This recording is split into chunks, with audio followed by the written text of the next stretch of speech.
மகிழ்ச்சியான பெருமையான வணக்கத்தை தெரிவிக்க நான் கடமைப்பட்டிருக்கின்றேன். என்பதத்தால் எய்தல் எளிதென்ப யார் மட்டும் பண்புடைமை என்னும் வழக்கு என்கின்ற வள்ளுவனுடைய வாக்கிற்கு நமது நெஞ்சமெல்லாம் நிறைந்திருக்கின்ற முத்தமிழறிஞர் கலைஞர்களுடைய விளக்க உரை என்பது, யாராக இருந்தாலும் அவர்களிடத்தில் எளிமையாக பழகினால் அதுவே பண்புடைமை என்கிற சிறந்த ஒழுக்கத்தை பெறுவதற்கு எளிதான வழியாக அமையும் என்கின்ற அந்த விளக்க உரையோடு நடைபெற்று கொண்டிருக்கின்ற தமிழ் மரபு அறக்கட்டளை பன்னாட்டு அமைப்பினுடைய வெள்ளி விழா கருத்தரங்கத்தில் இங்கே அனைவரையும் வரவேற்று அமர்ந்திருக்கின்ற முனைவர் ஐயா கண்ணன் அவர்களே, தலைமை உரை நிகழ்த்தியிருக்கின்ற முனைவர் சுபாஷினி அவர்களே, மற்றும் இந்த நிகழ்விலே கலந்து கொண்டு நம்ம எல்லாம் பெருமைப்படுத்தி கொண்டிருக்கின்ற உயர்திரு ஐயா பாலகிருஷ்ணன் அவர்களே, முனைவர் பத்மாவதி அவர்களே, திருமிகு பிருந்தா சாரதி அவர்களே, அன்பு சகோதரர் முனைவர் கௌதம் சன்னா அவர்களே, முனைவர் ஐயா பக்தவத்சல பாரதி அவர்களே, வருகை தந்திருக்கின்ற என்னுடைய அன்பிற்கினிய அண்ணன் தோழர் மகேந்திரன் அவர்களே, மற்றும் இங்கே வருகை தந்து சிறப்பித்துக் கொண்டிருக்கின்ற முனைவர் பாப்பா அவர்களே, வரவிருக்கின்ற அமைச்சர் பெருமக்களே, அன்பு சகோதரர் செந்தில் தொண்டைமான் அவர்களே, இங்கே வர இயலவில்லை என்று சொன்னாலும் தன்னுடைய வாழ்த்து செய்தியை அனுப்பியிருக்கின்ற நம்முடைய மாண்புமிகு அமைச்சர் நாசர் அவர்களுக்கும், நிறைவாக நன்றி விளையாட்ட இருக்கின்ற கிருஷ்ணகுமார் உள்ளிட்ட பல்வேறு பகுதிகளிலிருந்து பல்வேறு நாடுகளிலிருந்து வருகை தந்திருக்கின்ற உங்கள் அனைவருக்கும், குறிப்பாக நம்முடைய மக்களிடம் இது போன்ற நிகழ்வை கொண்டு செல்கின்ற பணியில் தங்களை முழுமையாக ஈடுபடுத்தி கொண்டிருக்கின்ற பத்திரிகை துறை, ஊடகத்துறை சார்ந்திருக்கின்ற நண்பர்களுக்கும் என்னுடைய வணக்கம். முத்தமிழர் கலைஞர் எதையெல்லாம் எண்ணி இந்த அண்ணா நூற்றாண்டு நூலகத்தை கட்டினாரோ அது முழுமையடைந்த ஒரு நிகழ்வை, ஒரு திருப்தியை தருகின்ற ஒரு நிகழ்வாக இந்த நிகழ்வு அமைந்திருக்கின்றது. இந்த கூடம் என்பது ஒரு பள்ளிக்கல்வித்துறை அமைச்சராக இதனுடைய கட்டுப்பாட்டில் வரக்கூடிய ஒரு இடம். அதுவும் குறிப்பாக இந்த அரங்கம் என்பது எதற்காக பயன்படுத்திக்கிறோம் என்று சொன்னால், எங்களுடைய சிஇஓஸ், டிஓஸ், பிஓஸ்க்கான அந்த ஆய்வு கூட்டத்தை, அந்த ரிவ்யூ மீட்டிங்கை நான் தொடர்ந்து நடத்தக்கூடிய ஒரு அரங்கம் இந்த அரங்கம்.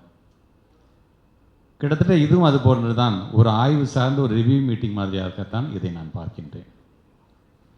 முதல் முறையாக இந்த அரங்கம் ஒரு மரப்பலகைகளால் அலங்கரிக்கப்பட்ட அரங்கம் இன்றைக்கு முதன்முதலமாக ஒரு தமிழ் மரபால் இன்றைக்கு நிறைவு செய்திருக்கிறது என்கின்ற ஒரு பெருமையோடு உங்களை நான் பார்த்து கொண்டிருக்கின்றேன். தமிழக அரசிற்கும் இந்த அறக்கட்டளைக்குமான ஒரு ஒற்றுமை என்பது, நாங்களும் அறிவு சார்ந்து தான் தமிழை உயர்த்தி பிடிக்க பார்க்கின்றோம், தொன்மையை விளக்க பார்க்கின்றோம். நீங்களும் சுபாஷினி அவர்களாக இருந்தாலும், அவர்களுடைய குழுக்களை சார்ந்திருக்கின்ற அவர்கள் இங்கே அறிமுகப்படுத்திய அந்த குழு உறுப்பினர்களாக இருந்தாலும், நீங்களும் அறிவியல் சார்ந்து அதை நீங்கள் மக்களிடம் கொண்டு செல்ல வேண்டும் என்று தான் ஆசைப்படுகிறீர்கள். ஆக அந்த விதத்தில் சமீபத்தில் தமிழ்நாட்டு முதலமைச்சரும் நீங்கள் வெளியிட்ட அந்த நூல்கள் சார்ந்திருக்கின்ற நிகழ்வுகளாக இருந்தாலும் சரி, இப்படி ஒவ்வொன்றையும் நாம் பார்த்து கொண்டு தான் இருக்கின்றோம். ஆனால் ரொம்ப ஒரு சில பேர் என்ன செய்வாங்க அப்படின்னா, 2000 ஆண்டு பழமை வாய்ந்த தமிழ் மொழி அப்படின்னு சொல்லிட்டு தமிழுக்கு எதுவும் நல்லது செய்கிறது கிடையாது. பேசுறது மட்டும் பார்த்திங்கன்னா தமிழ் தமிழ் தமிழ் என்று பேசுவார்கள். ஆனால் நம்மளை எப்படி அவங்க சுருக்குறாங்க நமக்கும் அது தெரிகிறதில்ல, புரிகிறதில்ல. அப்பா அது 2000 ஆண்டுன்னு அவங்களே சொல்லிட்டாங்கப்பா அப்படின்னு. ஆனால் சமஸ்கிருதத்தை மற்ற மொழியும் பல்லாயிரம் ஆண்டு பழமை வாய்ந்தது என்று சொல்லுவாங்க. அங்கே பார்த்திங்கன்னா கணக்கே வராது, நம்மளை 2000லேயே சுருக்கிடுவாங்க. ஆக இது எல்லாமே பார்த்திங்கன்னா நம்மளை எங்கெல்லாம் நம்ம இப்போ நம்ம யாதும் ஊரே யாவரும் கேளு அப்படின்னு நம்ம சொல்கிறோம்.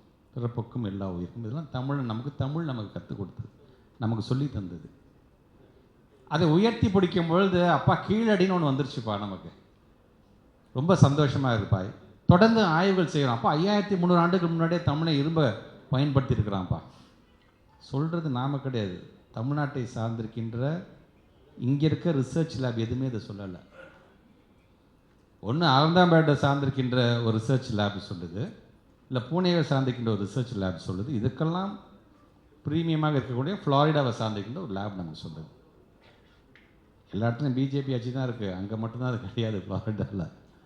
ஆனால் அவர்களே ஒற்றுக்கொள்ளுகின்ற அளவிற்கு ஆமாங்க உண்மைதான் 3000 4000 சொல்லிட்டு நம்ம மற்ற நாடுகள்லாம் சொல்ல வேணாங்க, நம்ம தமிழினமே இரும்பை பயன்படுத்தி இருக்கிறது அப்படின்னு சொல்லும்போது அதை மூடி மறைக்கிறதுக்கான வேலை தான் அவர்கள் செய்தோம். நம்ம என்ன தவறு செய்தோம்? எல்லாரும் ஒற்றுமையாக வாங்க, எல்லாம் ஒத்துமையாக இருக்க வேணும்னு சொன்னது நம்முடைய தவறா? வந்தாரை வாழ வைக்கும் தமிழ்நாடு என்று சொல்கிறது தவறா? இந்த வேற்றுமை என்று சொல்லிக்கிறோம் பார்த்தீங்கன்னா, வேற்றுமை தாங்க அடையாளமே, வித்தியாசங்கள் தாங்க அடையாளமே. எல்லாமே ஒரே மாதிரியே இருக்கிறான், எல்லாமே ஒரே நேரத்தில் ஒரே பண்பாடு ஒரே கலாச்சாரம் என்று சொன்னால் அது எப்படி சரி? அதை விட ஒரு கொடுமை வேறு எதுவுமே இல்லை. ஒரே நேரத்தில் இருந்துச்சுன்னா வானவில்லை நம்ம ரசிச்சிட முடியுமா? பல வண்ணங்கள் இருக்க வேண்டும், அப்படி தான் ஒரு நாடு இருக்க வேண்டும். இந்த வேற்றுமை என்பது உலகவியல், அதில் ஒற்றுமை காண்பது வாழ்வியல்னு கவி பேரரசு வைரமுத்து ரொம்ப அழகாக சொல்வார். அப்படி அந்த வேற்றுமை சார்ந்து நம்ம நம்மளுடைய பண்பாடு, நம்முடைய கலாச்சாரம், நம்முடைய மொழி, நாம் யார், நம்மளோட ஐடென்டிட்டி என்னங்கிறத நம்ம பெருமையாக பேசும்பொழுது நம்ம இதுக்குன்னு மற்றவங்க யாரும் நம்ம மட்டம் தட்டலை. நம்ம சார் நாங்கள் கண்டுபிடிச்சிருக்கோம் சார், ஆய்வு பண்ணியிருக்கோம் சார், எங்களுக்கு ரிசர்ச் சொல்லுது சார்.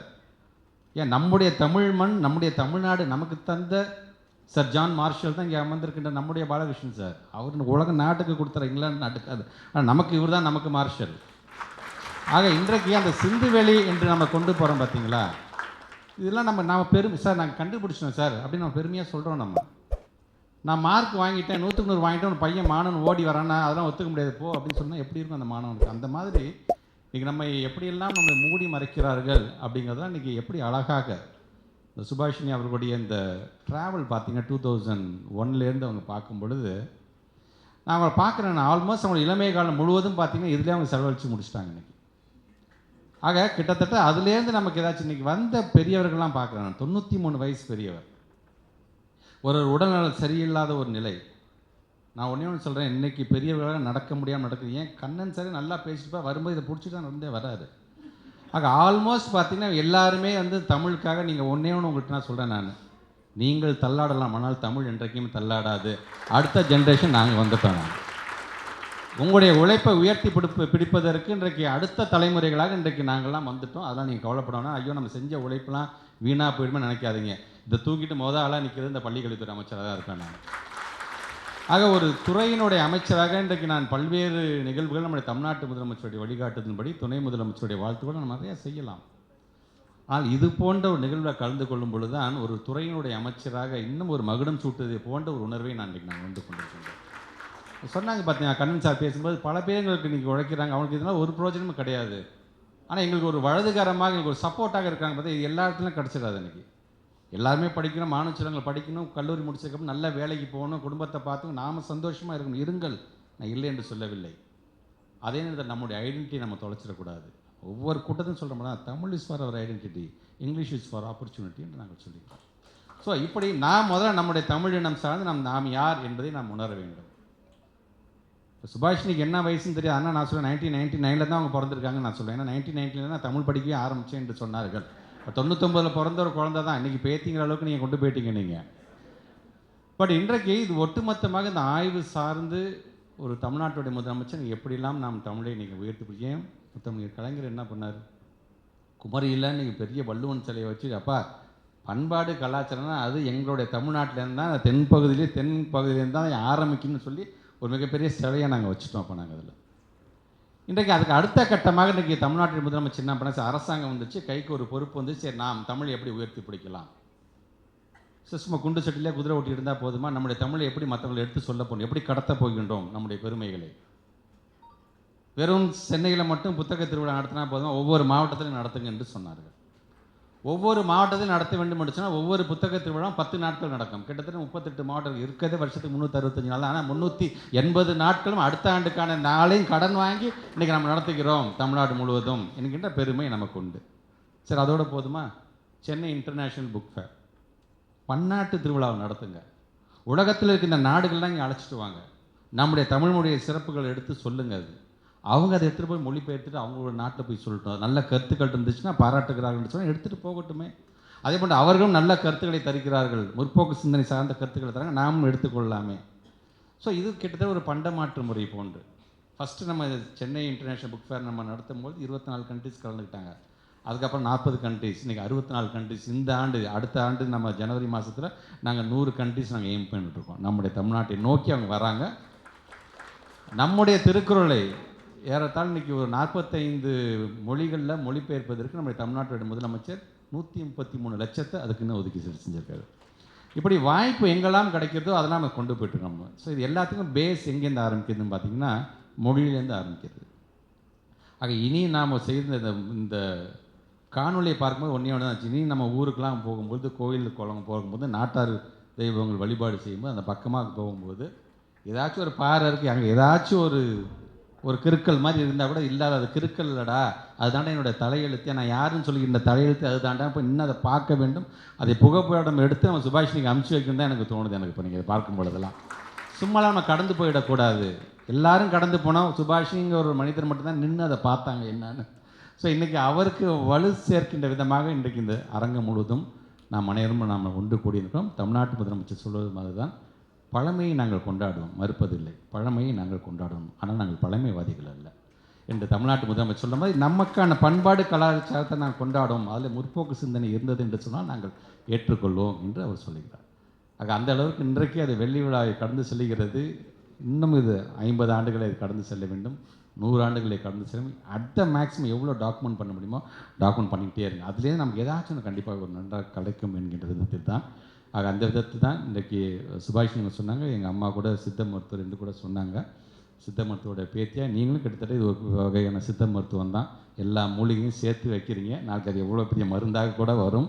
பல பேர் இன்றைக்கி எந்தெந்த நம்பிக்கையில் பிற்போக்கு சிந்தனை இருக்கிறார்களோ அவர்களை தெளிவுபடுத்துகின்ற மருந்தாகவும் கண்டிப்பாக நீங்கள் செய்கின்ற பணிகள் அமையும். இந்த விதத்தில் வருகை தந்திருக்கின்ற உங்கள் அனைவருக்கும், குறிப்பாக இந்த அரங்கத்தில் கலந்து கொண்ட நல்ல வாய்ப்பினை எனக்கு பெற்று தந்திருக்கின்ற தமிழ் மரபு அறக்கட்டளை சார்ந்திருக்கின்ற ஒவ்வொரு நிர்வாகிகளுக்கும் என்னுடைய நன்றிகளை தெரிவித்து இந்த உரையை நிறைவு செய்கிறேன். நன்றி, வணக்கம்.